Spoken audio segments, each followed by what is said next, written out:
Randy, I don't know what we would do with without your expertise and others in terms of sales. I have no. It's a job, and it's a little fun too. I have to say. Is it fun? Always troubleshooting the problem solving. We only need one. So much paper. Oh, you had to skip out on it. You're right. Hang in there, girl. I'm good.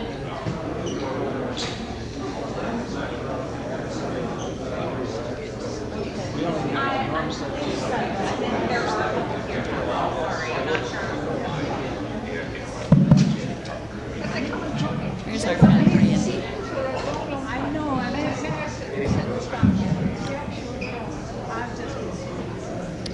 Good morning. Randy, can I get your help here? I would love this to be closer to my mouth so I don't have to think about it and I can't adjust. Like higher. Higher and I know, see, I couldn't do it. Perfect, that's what, and then maybe down just a little. Yeah, see, I couldn't do that either. Somebody had framed it. I know. Deal. Okay, perfect, right there. Look, there's Jackie. Hi, Jackie. So glad you're here. Barney, did you have a good week?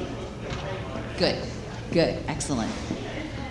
All right, friends, I'm going to invite people to close up the kitchen because I don't want to interfere with their delightful socializing, but we do want to be able to. Thanks, Norma.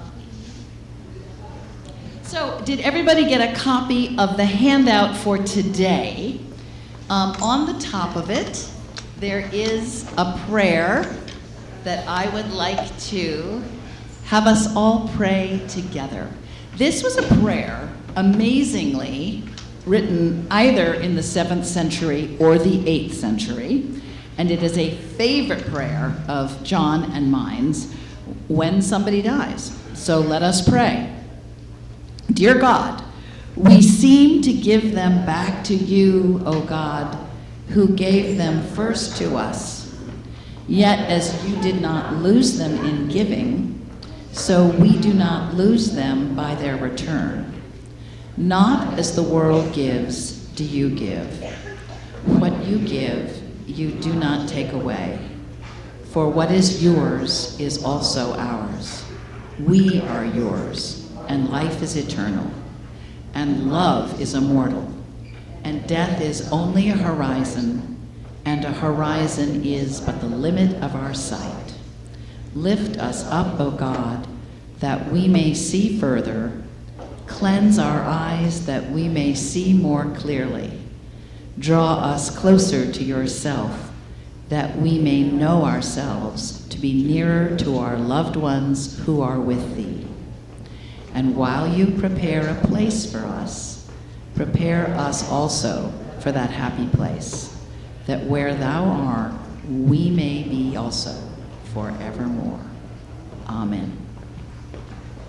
beautiful, isn't it? Yeah. So I love that prayer because it so beautifully articulates what we as Christians supposedly believe about death. I say supposedly because I think sometimes what happens when we get closer to it is that we are less willing or able to trust the vision. So this prayer, this beautiful prayer, also articulates what Christians believe about life after death and the eternal presence of God. So when I say end-of-life spirituality, I do not mean to insinuate that there isn't a spiritual life in the earlier stages of our earthly journey, nor do I mean to imply that there is no spirituality after death. In fact, I am quite convinced there is. But I want to dwell today on how our faith life evolves in the last chapter of our lives, what my friend Martha calls fourth quarter faith. So after I used that phrase last week, somebody came up to me and said, well, I want a Hail Mary pass. Now, it is my hope for us all that we will not need a Hail Mary pass, not because we will somehow escape death, but because we will have prepared ourselves, our souls, and our bodies for that inevitability. So the desperation of a Hail Mary pass will not be necessary. As we age, eventually, we become more vulnerable, more fragile, less agile, less able. We will need our family, friends, and community in unfamiliar ways, and that is humbling, because that is uncomfortable. On average, and this is lower than it used to be, we will spend 8 years being dependent on others to a greater or lesser degree. That's a pretty long time. So, retired Episcopal Bishop from the Diocese of Alaska, Stephen Charleston, he's a wonderful writer, an indigenous man, and he has this to say about the difference between how we age spiritually and how we age in our bodies. Our body may weaken over the years, but our spirit will only grow stronger. As the years go by, we can become younger in our outlook, more forgiving, more patient, more open to new ideas and deeper visions. We can feel a childlike sense of wonder about it all. Our physical nature will know pains and losses, but our soul will rise up in the eternal youth of the Spirit, capital S, Spirit.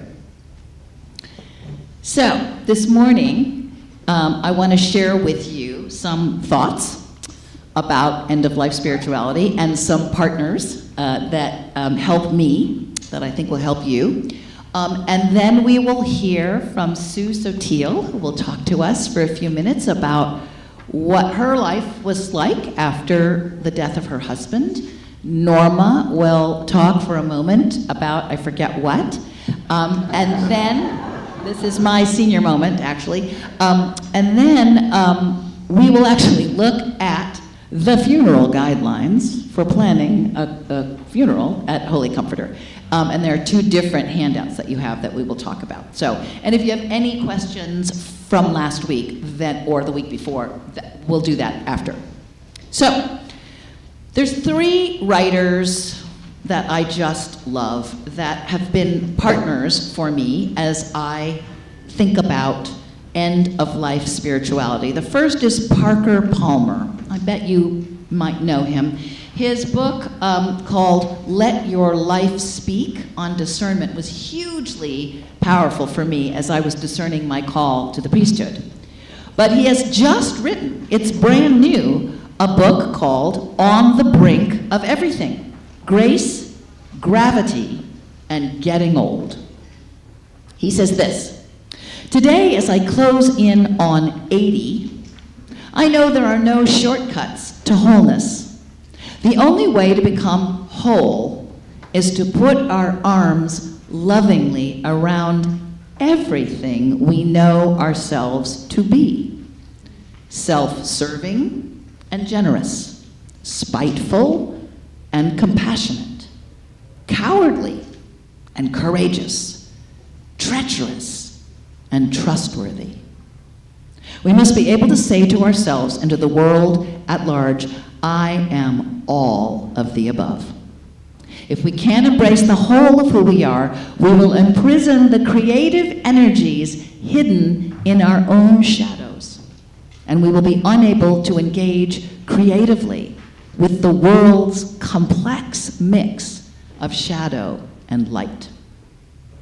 Well, of course, naming and claiming and loving the whole of who we are is easier said than done, is it not? We all know that honest self-examination, well, it can be a source of misery. But, as Parker Palmer says, the alternative is more painful still.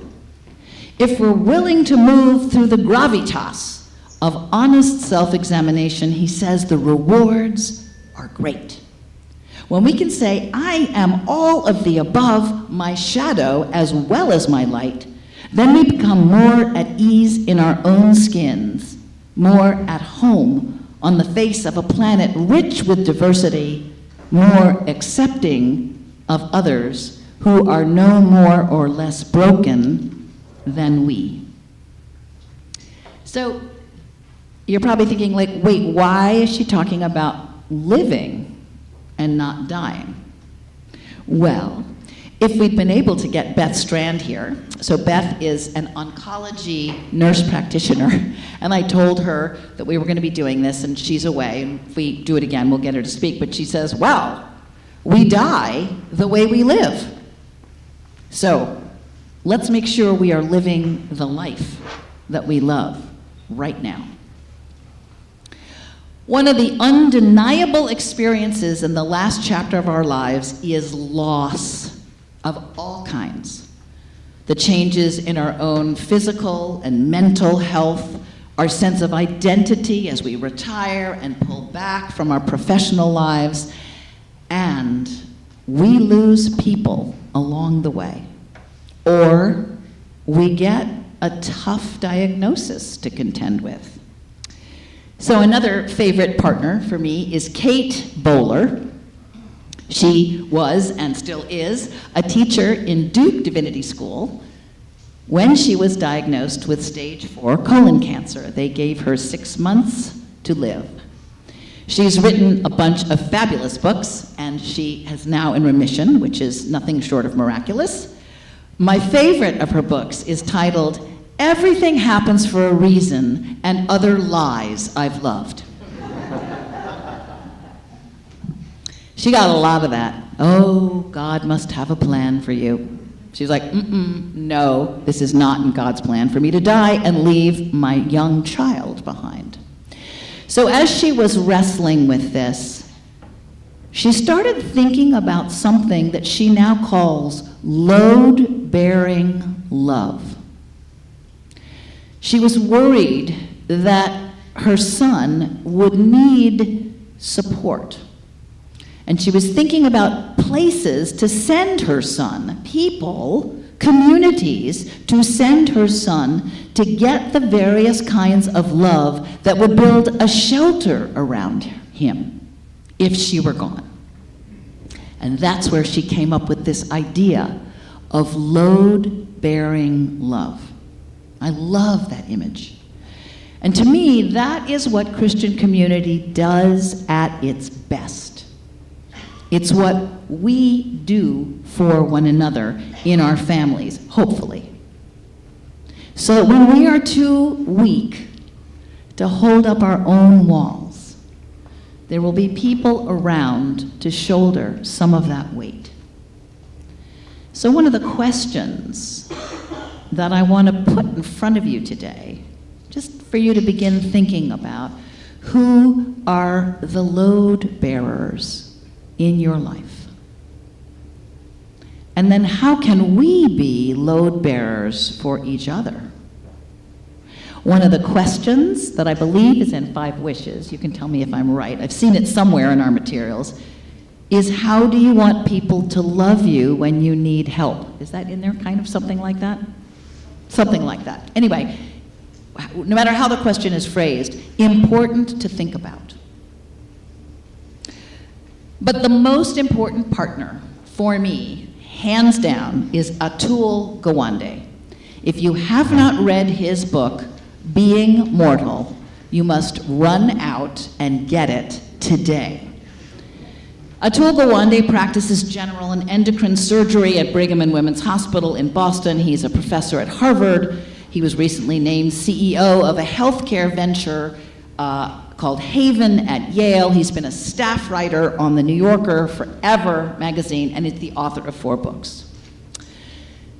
So here is what I think is so incredibly revolutionary about his approach. And he realized he was failing patients, because as a medical professional, treating patients that were on their way to dying, he said, the conversation I felt like I was having was, do we fight or do we give up? And he said, those are the wrong questions. It's not, do we fight or do we give up? It's, what are we fighting for? People have priorities besides just surviving no matter what. You have reasons you want to be alive. What are those reasons? Because whatever you're living for, along the way, he says, we've got to make sure we don't sacrifice that for the treatment. And in fact, he says, can we, along the way, no matter what's happening, can we enable what you want to live for? So as clergy, if we can, we often coach families to say certain things, have certain conversations before someone dies, if they can.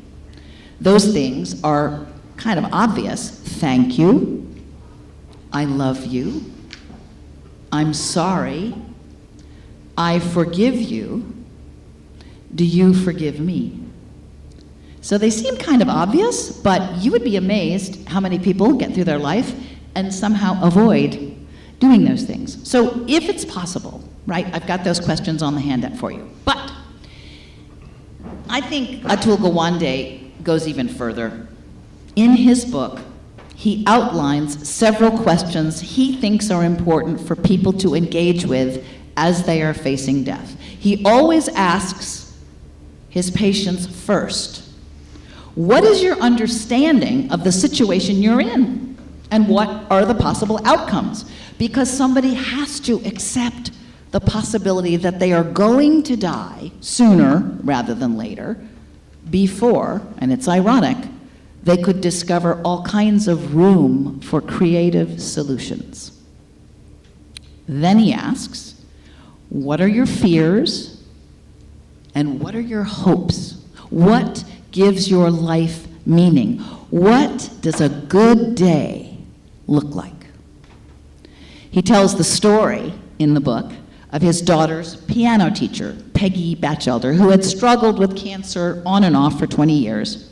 And when it finally became clear that her death was imminent, these questions helped her determine a course of action that gave her all kinds of agency and joy. Her fear, like many of ours would be, was that she did not want to suffer from pain. But her desire, her goal, was to keep teaching her students for as long as possible. She did not have family, but she had her students. So they stopped all treatment, sent her home from the hospital, and they were able to coordinate her palliative pain medication so that she was awake enough to teach during the day and then be more out of it at night so she could be asleep. This lasted for 4 weeks. And then that month included, this is really incredible, 2 recitals, one with her current students and one from her former students who flew in from all over the world to perform and to say goodbye. And so that's the story he tells in the book. I just heard an interview where he said that his daughter attended Berklee School of Music and has just graduated because of the impact this woman had on her life. So you can see that well-being, even in the face of death, is super important in terms of our own happiness, our own agency, but also in terms of the legacy that we leave behind. Well-being in the face of death is getting to what makes people happy. And when people lose that happiness, and people lose that happiness when they no longer have some control over their own story, right? They want to be shapers of their own story. Atul Gawande says, I found it's become my favorite dinner party question. What is the quality of life that you would live for if you couldn't do everything you wanted? That's the caveat, right? That question is on your handout also. And also, what does a good day look like? He tells in the story of Peggy, he said at first, all she wanted to do was go home, sleep in a bed downstairs so she didn't have to use a lot of energy. And after 2 or 3 days, her answer to the question, what does a good day look like, shifted. Then she set her sights higher. That's when she said, wow, if I could actually teach again, that would be amazing. So, I share these things. Now, as Christians, we are never promised life without death. We are only promised life after death. So another important component to end-of-life spirituality is seeing ourselves connected to something much greater than our individual selves, to the community of saints that have come before us and that will follow after us. As Christians, we believe that death does not get the last word about us, something I say in almost every funeral homily. God does. It's through the resurrection of Jesus Christ that we are promised new and unending life in Him.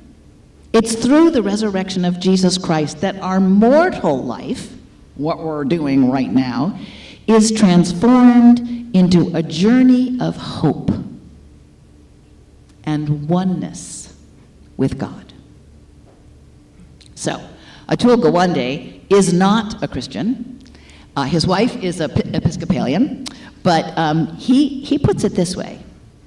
He says, it's important to remember we are a link in a chain in making a contribution that goes well beyond our own life. And that's part of what makes dying tolerable. That's what makes being a mortal creature tolerable. So one last story. As I was preparing for this, every dinner party I was at, I would be bringing this up and saying, what do you think? And one of the guys who was hosting a dinner party had a stage 4 diagnosis and is now in remission. Again, I don't know how these things happen, but one of the things he said that comforted him was, you know, on this side of the grave, we don't know. I mean, we have ideas about what might be on the other side, but he said, it really comforted me to know that I would know what's on the other side. And then his wife told this story. This is actually about her former husband.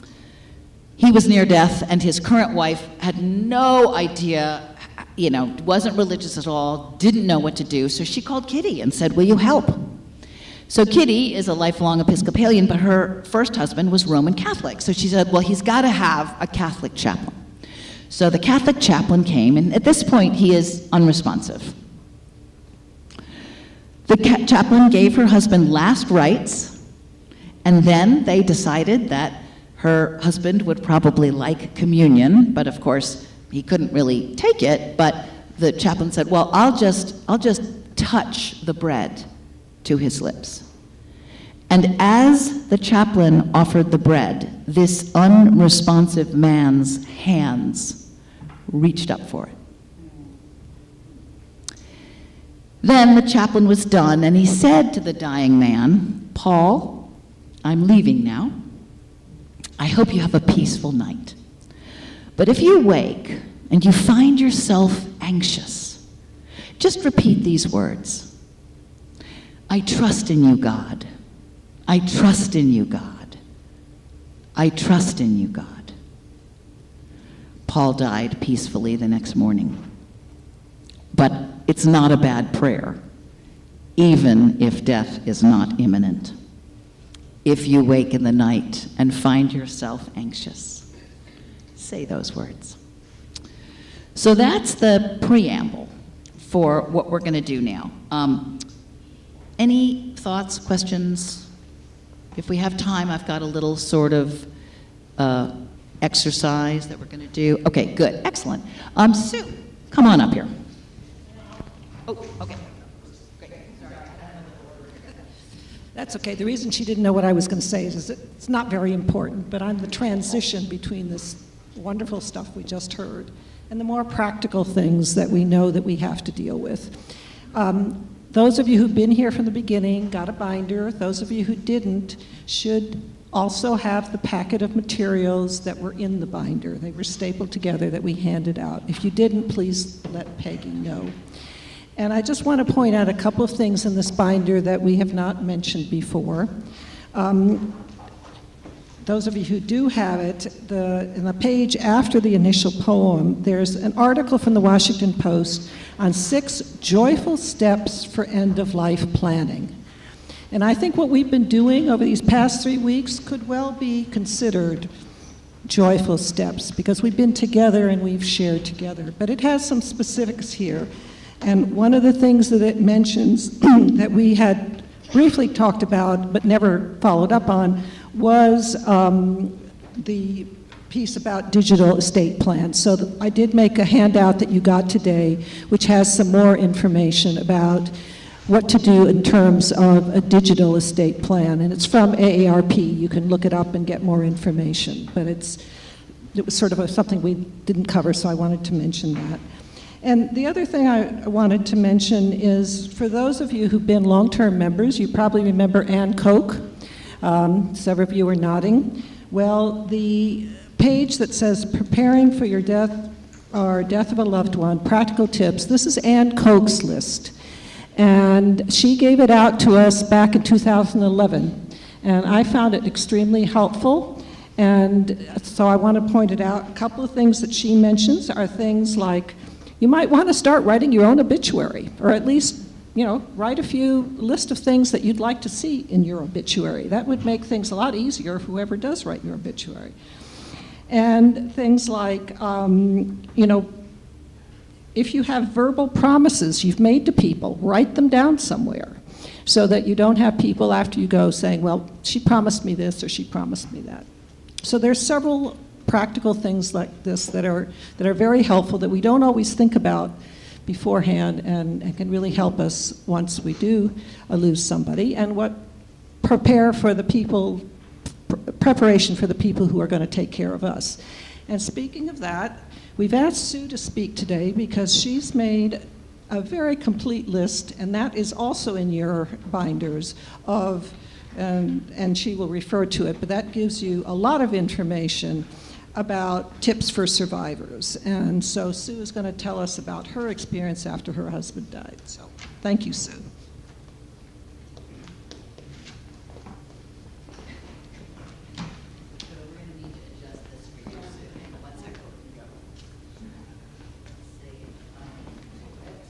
I think the gentleman is coming. Thank you. Okay, fine. Thank you for inviting me today. My name is Sue Soteil. I wanted to start off my brief presentation with thanking people in Holy Comforter who were there for me during the journey before Ben died and after Ben died. And that's very important as part of the grievance process, to show gratitude. Even though we're in the valley of despair, there were people along the way who helped. And Roy Baldwin, who's here, was the attorney, is my attorney, and went beyond anything you can imagine. He actually drove to the rehab center where Ben was located, and we worked through some power of attorney issues. He didn't have to do that, but he did. John Strand was there for Ben at the rehab center, and he was also there to give last rites when he died at home. And I wanted to also thank the various people who offered prayers throughout this whole journey. And Norma is an angel, in my view. She came, kind of flew in and is with me today. And just as an aside, Ben is located in the columbarium in one of the niches, and the other day I visited, and there were 4 angels underneath his niche. I didn't put them there, and so I'm trying to investigate how that happened. But again, it's the spirituality that goes with the grieving process and the life process. I'm going to be brief. I put this together for people who are going to face the same challenges that I faced. And there are lots of materials out there on all the administrative acts you can take. In fact, there's too many, and so you have to kind of tailor it to what your situation is. What happens, though, is people forget the 3-prong, or being an accountant, I'll talk prong, the 3 important aspects of grieving, which is, as we pointed out, spirituality, wellness, and gratitude, and understanding that we have to continue and with our physical, spiritual, and mental health. And that's difficult to do when you're in the grieving process and if you've been a caregiver like I was. Because when you're a caregiver, your top priority is your patient, your spouse, or your loved one, not you. And you will find that when you go through the loss, the last thing you're going to do is think about getting enough sleep, eating enough, and even thinking about the spirituality. And therefore, I wanted to emphasize that it's very important to keep that thought, and you are now your best caregiver going forward. Even though you are alone in this process, you need to set up a team, a network of people who will be there for you. It's a difficult process. I went through it alone, but I have an administrative background. But even so, I don't want to see other people go through that same kind of pain.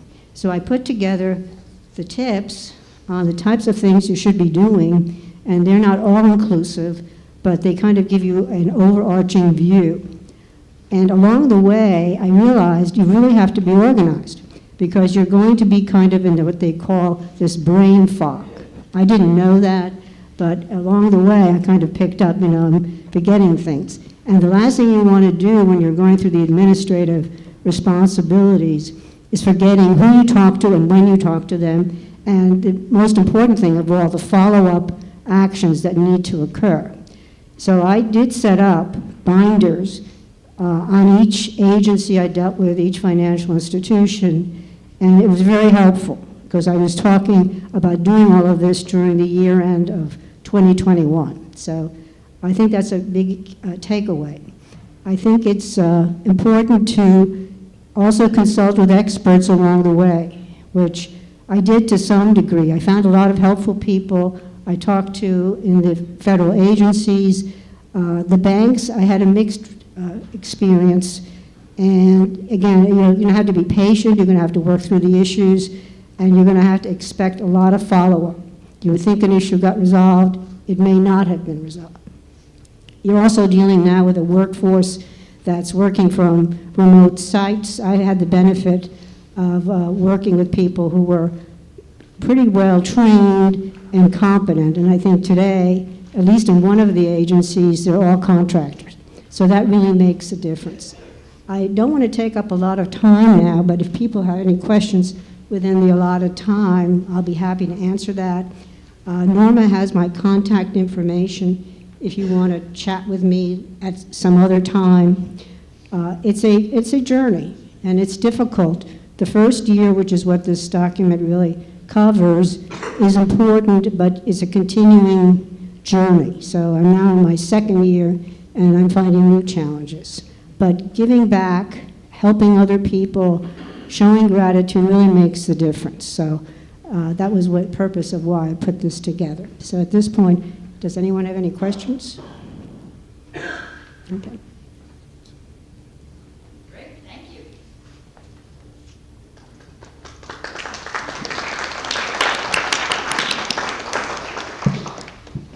Now, we're going to move this back up.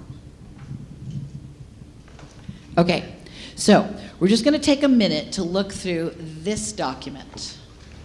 It says Funeral Planning Guide at Holy Comforter. So this has both helpful things for any death, any experience, any funeral, but specific to Holy Comforter. So what to do when a death occurs inside the first page, right? We're not going to go through it, but it's got helpful information, right? Keep this at hand. Flipping over to funeral planning, all of the different things you need to be thinking about are there. And we'll also talk about an actual way that you can plan your own funeral. That's the next document. So, a couple things I want to bring to your attention. Flip over to funeral home services. So there is quite a wide, I want to say, variety of funeral homes. Many funeral homes will charge you a lot of money to, what do I want to say, sell you a big fancy casket, if that's what you want, or beautiful urns, and you are certainly entitled to all of those things if that is what you want. And some places do direct cremation. So that is much more what people are doing now. I don't mean necessarily direct, but cremation. And so it can be a significant difference in cost, FYI. And so I also invite you to do some research. Susan and Dan Dent did some research. Susan's mom, Shirley, just died on Friday night, but she'd been coming that way for a little bit, and they found, it's not in here because I didn't know about it, a crematorium in Warrenton that is almost a third cheaper than our local Money and King. Half, okay. So significant difference, and lovely, lovely people. It's a Black-owned business, 5 generations. So there's lots of options out there, and I invite you to investigate them before a death happens, if you can, right? That doesn't always happen. So the other thing, flip it over, I want you to know about, is something called green burial. You might have read about this in the, I think we have included, did we include an article from the Washington Post about green burial? No, I just read one. Anyway, so there are some people who care deeply about creation and would like to not do something with chemicals or ashes or whatever. And there are a few places, they're not exactly around the corner, but they are in the state, out in Berryville. And there's another one, Penn Laird, Virginia. So just want you to know that there are options to think about if you want. Then there's all more information about receptions. And if you flip to the back, we have provided a list, not an exhaustive list by any stretch of the imagination. So somebody will say, oh, he loved this poem. Can we read this poem? Absolutely. We will craft the service you want. And even though, I hate to say this for those of you who already planned your own funeral, but when I am sitting with your family, I'm saying, okay, it's really good that they planned it, but we can do what we want. Because, by that I mean, first of all, you might have done it like 20 years before, whatever. And the funeral is for the people who are still there, right? That's really the bottom line. So it's, what do you need, right? Do you want your grandchildren to speak? Do you want, there's all kinds of like rules. Oh, you may only have 2 people speak. No, we're going to do mostly what you want with integrity. I remember we did the funeral for, oh God, what was his name, Peggy, the little guy that had cerebral palsy. Do you remember who it was? I forget. Anyway, it was so beautiful. And they wanted to they didn't attend here much. I think their kids went to OLGC and anyway, but they wanted to do the funeral here. And they asked, could they do a slideshow with music to it during the service? And John and I were like, gulp. And you know what? It was gorgeous. It was just beautiful, and there was not a dry eye in the house. So, your funeral is an opportunity to be as creative about your dying as living. So I'm going to invite you to think about that, not just for yourselves, but for your loved ones, right? Have these conversations with them while they are still mentally able to do this. It is one of the greatest gifts that you can give to your family. And it's kind of fun. I love the idea of writing your own obituary. Holy moly. Okay, so take a look at living well and dying faithfully. So this is just, we're not going to look at it hard, but it is a form that you can fill out about your preferences, your ideas, what you hope for, and you can keep a copy and you can give one to us, and we keep it in the file in the office. And I am very happy to say that I'm looking around at a few people that have done it in this room and that are in our files. So here it is. All right, so now, what else do we need to talk about? Any other questions from, yes, go ahead, darling Catherine. Oh, hang on. Hang on.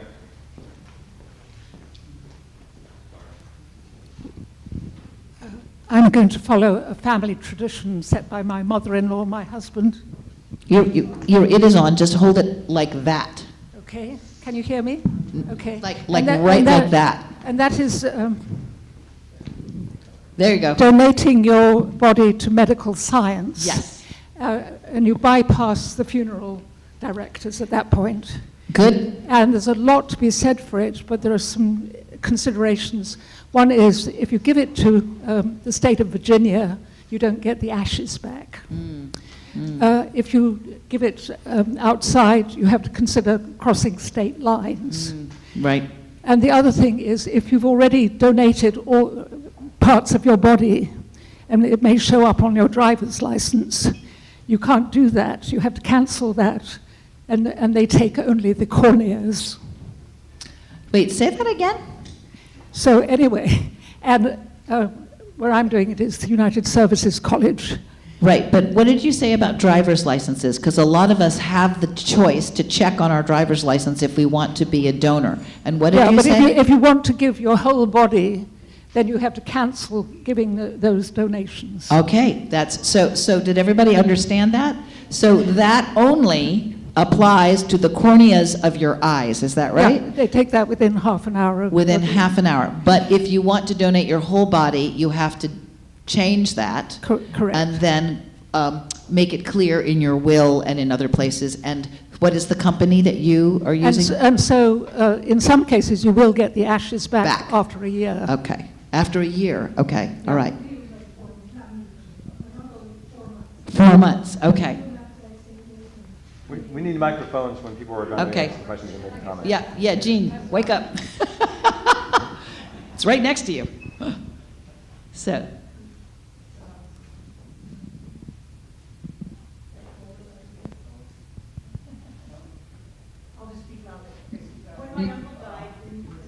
Here, we have a mic.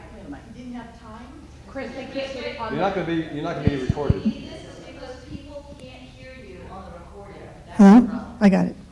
When my uncle died a few years back, he was in a nursing home. It happened in the middle of the night, so there's no time to take corneas or anything, but they took his body down to Roanoke, actually, put them in the refrigeration, flew them to St. Louis, did their studies, flew him back, and that crematorium in Roanoke cremated him and then sent us his ashes. But it took about 4 to 6 months, I think it was total.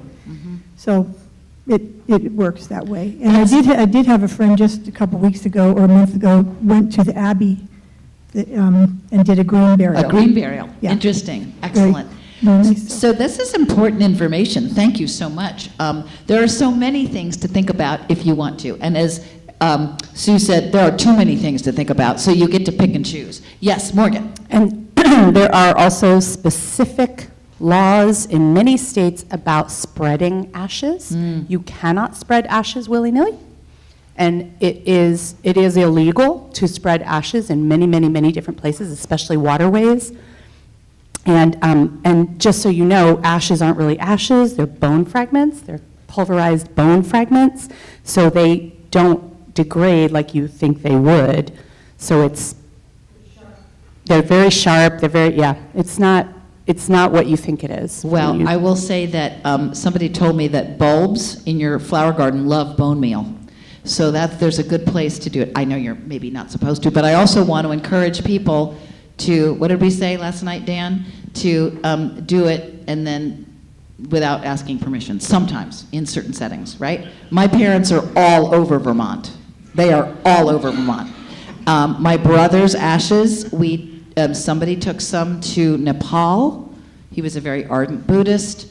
I took some to the Holy Land. Just a little bit, like little, not even a whole baggie's worth. But so I mean, I want to not deny that it is illegal in some places, and you get to choose how you want to be around that. So, any other questions? These are really helpful. Oh, one thing, speaking of ashes, at Holy Comforter, we have it about 4 times in the guidelines. If you want to have space in the columbarium, don't buy a fancy urn. Just let your ashes be delivered in the plastic bag with the zip tie in the box, because we have a special cylindrical container that fits into the columbarium, okay? Just if that's what you're thinking. What else? Yes, Corinne. Not really any questions, but I have a couple follow-up comments. Please. Hold it close. In regard to what Sue said, you find that people at funerals, they say, I'm just overwhelmed, I don't know what to do. Well, you don't have to do it all right away, and Right. you can't, because these bureaucracies move very, very slowly. So Right. just take your time, there's plenty of time. You don't have to do everything right away. Beautiful. And the other thing, I highly recommend writing your obituaries. I did that for Frank. I've done my own, and I think my funeral plans are on file here at the Yes, church. they are. Oh, you checked? I've looked at them. Oh, okay. I might need to update it. Yes, you might. If I live long enough, I need to update it. Exactly. Any other last thoughts? Oh, yes, sorry, I Frances. just wanted to say that my husband is buried in the columbarium at Arlington Cemetery. And I had to get a special urn for his ashes. Right. And my ashes will go into another urn in his same niche. Yeah.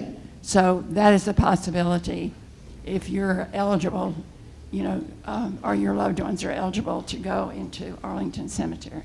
And they will, obviously, a place like Arlington, first of all, it takes some time if that is what you want. Like, you can't expect it quickly. But they also walk you through that process very well. I've done a number of interments at both the casket and ashes at Arlington, and you're well cared for. Yes?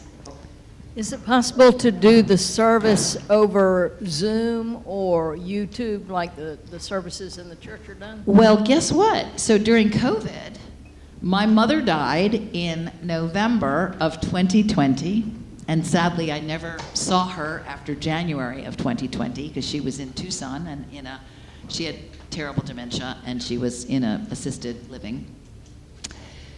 And it was awful, right? I could look at her, right, on FaceTime. We FaceTimed with the nurse, that kind of thing.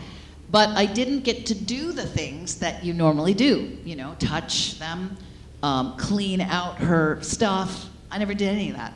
and her ashes arrived in a box. So we did a big funeral, and my dad had died the year before, and we couldn't have his Vermont funeral, so we waited to do one in person later. But I needed to do something, and we did the most incredible Zoom funeral.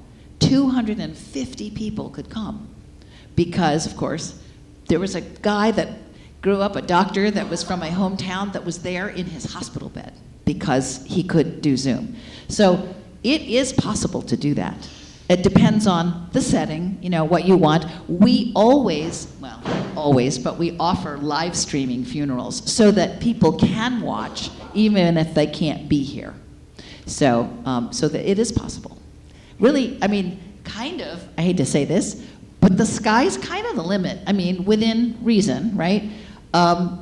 And I urge you to be as creative as you can in terms of your thinking about your funeral or funerals of people you love. What else? Anything else? Because I've got a little thought of, yes, Debbie.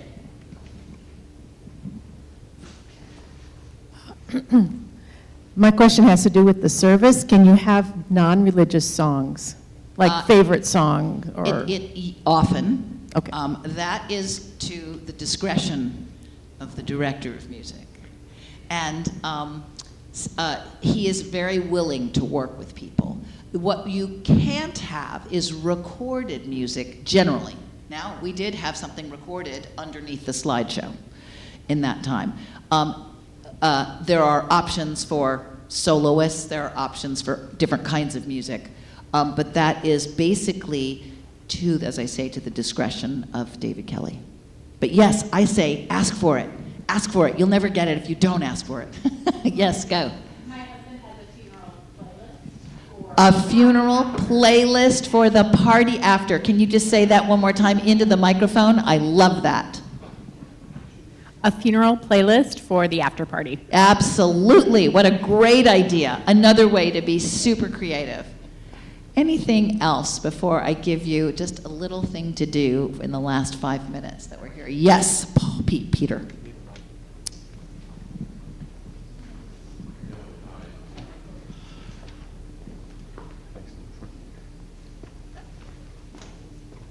Thank you. I had to look this up before I mentioned it, but 25 years ago in a different parish, Lisa and I had small children.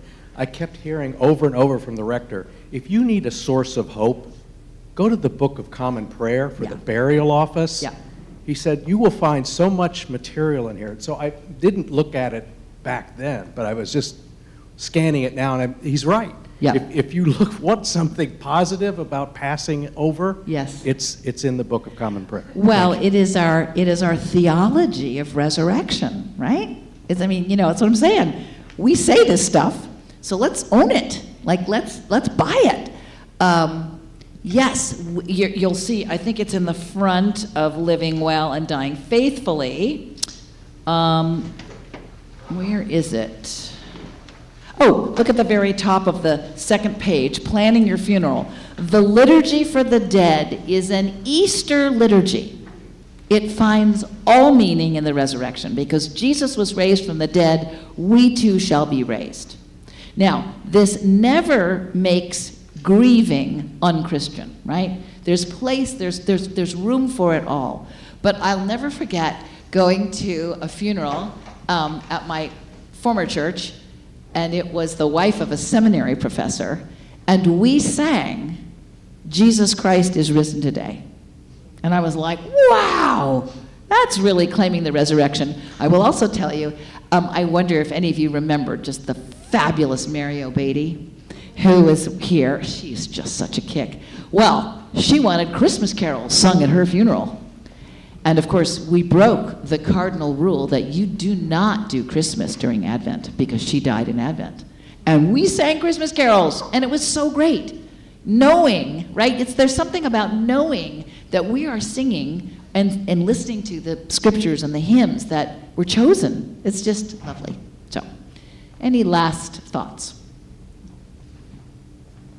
Excellent, thank you. So I'm thrilled to see how many people have responded to this offering. And we can do it again, and we will certainly do it again sooner than what it was, 12 years, yeah. And there's other components, obviously, like having somebody from the medical establishment come and talk. We will definitely do that. But we hope we have given you lots of food for thought, lots of practical tools, and now it's up to you. And that's the same thing, whether it is your, getting your logistics and your end-of-life documents in order, or whether you're getting your mind and your heart and your soul in order. But I want to direct you to the last thing on the handout from me today, which are these two questions from Atul Gawande. And they will change. What does a good day look like? And what is the quality of life that you would live for if you couldn't do everything you wanted? He said his father, who, again, his father was a doctor, was given not very much time to live, but he wanted to be able, he's very civic-minded. He wanted to be able to go to an occasional Rotary meeting, and he wanted to be able to have dinner with his family. I mean, they created this plan for him. He lived 8 years after the diagnosis. So there's all of these studies that say, there's no guarantee about this, of course, but when you give people some agency about what their life consists of, and when you claim that, there are, people live 25% longer, or 30% longer. I mean, there's all of these things to think about. So I invite you to, if you want to sit around and chat with people, to talk about what does a good day look like for you, and what is the quality of life that you would live for. Thank you. Thank you, Ann.